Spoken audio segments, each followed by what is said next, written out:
구글은 왜 현대판 신이라고 불리고 있을까요? 구글이 소유하고 있는 유튜브가 생각보다 엄청난 이유는 무엇일까요? 이번 분기 실적이 잘 나온 구글, 지금이 매수 기회일까요? 이번 영상에서는 구글에 대한 모든 것을 알아보겠습니다. 본격적으로 시작하기 전에 구독과 좋아요, 알림 설정까지 부탁드립니다.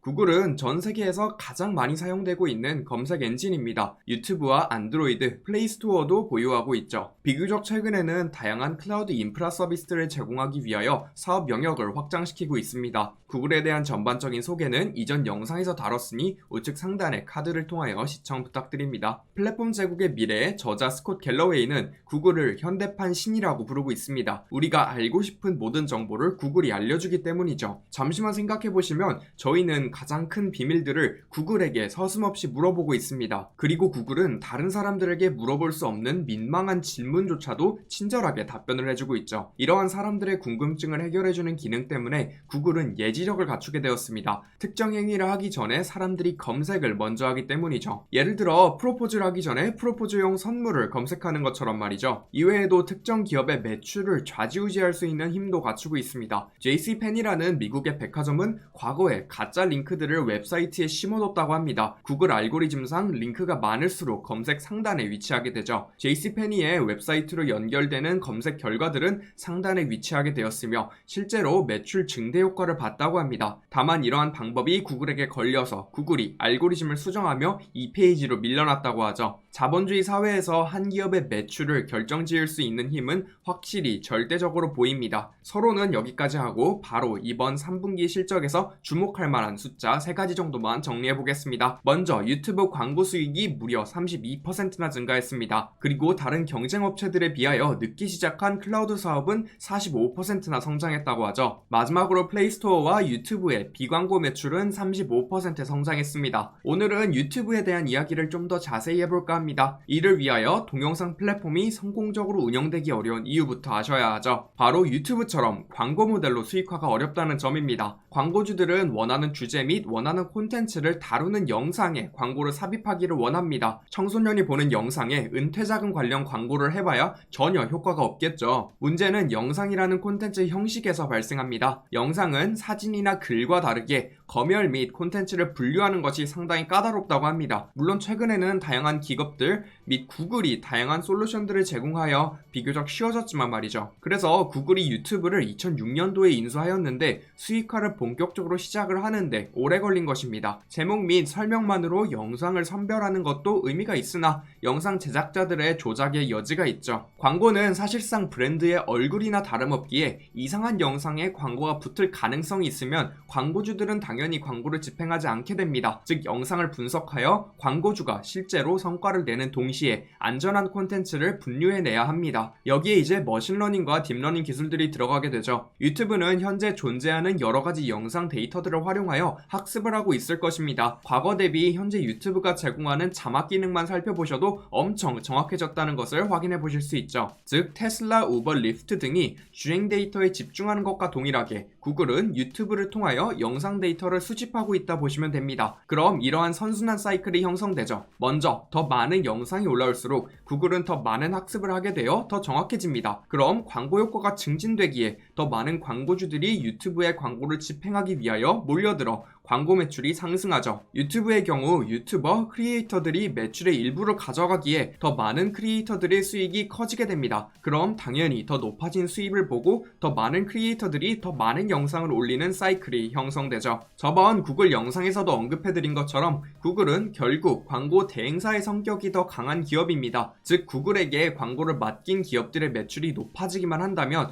구글의 매출은 같이 상승한다는 것이죠. 그리고 인류가 선호하는 콘텐츠의 형식을 보면 활자에서 이미지로, 이미지에서 영상으로 넘어오고 있습니다. 이건 유행하는 SNS를 살펴보면 알 수 있는데 페이스북, 트위터에서 이미지 기반인 스냅챗, 인스타그램으로 넘어왔다가 현재는 틱톡이 1위를 달리고 있습니다. 물론 모든 SNS 기업들이 서로를 베껴서 변별력이 많이 떨어지긴 했지만 말이죠. 즉 영상을 주로 다루는 유튜브는 새로운 매체가 나오기 전까지는 강력한 플랫폼으로 작용할 것이라 생각합니다. 생각하고 있습니다. 다음으로 볼 영역은 매출이 45%나 증가한 클라우드 영역입니다. 사실 이 영역은 코로나 바이러스의 수혜를 너무 많이 봐 모든 클라우드 관련 기업들의 매출이 이 정도씩 오르긴 했죠. 구글은 클라우드 가치 사슬 중 인프라에 해당하는 영역을 맡고 있습니다. 데이터 센터, 컴퓨팅, 네트워크, CDN 등 클라우드 개발 환경을 제공하는 데 집중하고 있죠. 약간 세속적인 언어로는 건물주, 실질적인 언어로는 통신사 느낌입니다. 그리고 G 스윗에서 이름을 바꾼 구글 워크플레이스에서의 매출 역시 크게 증가했다고 합니다. 협업 플랫폼이며 슬랙과 팀스 같은 기능들이 구현되어 있습니다.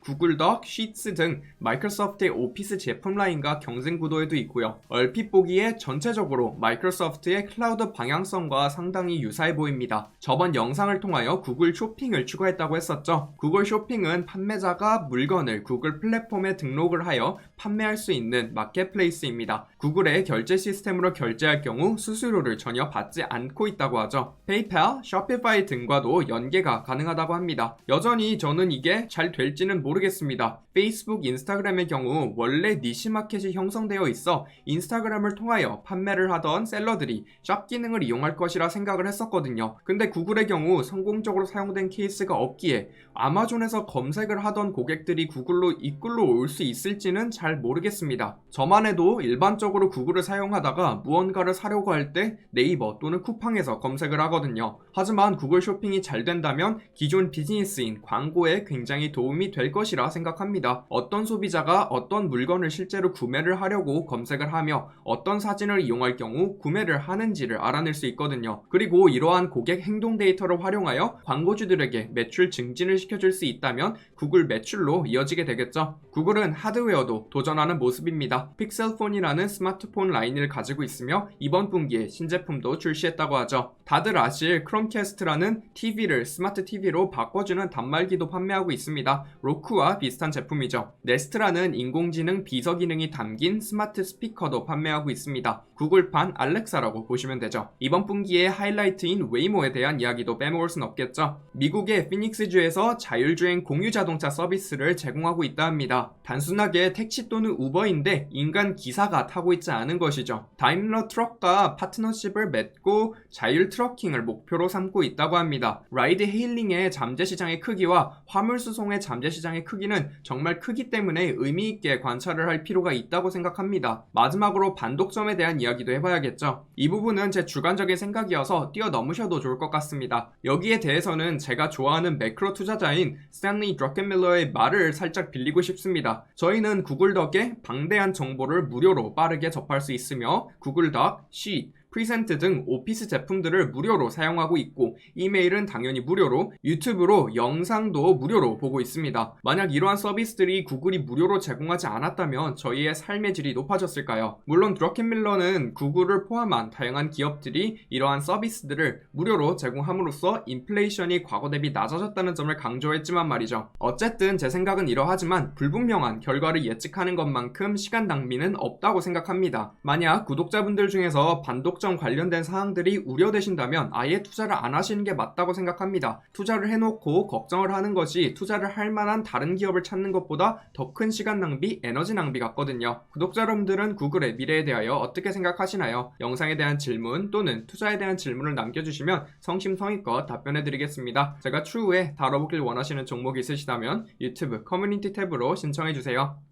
오늘 전해드린 투자 이야기 재미있고 유익하게 들어보셨나요? 더 많은 투자 이야기들이 준비되어 있으니 구독과 좋아요, 알림 설정까지 부탁드립니다.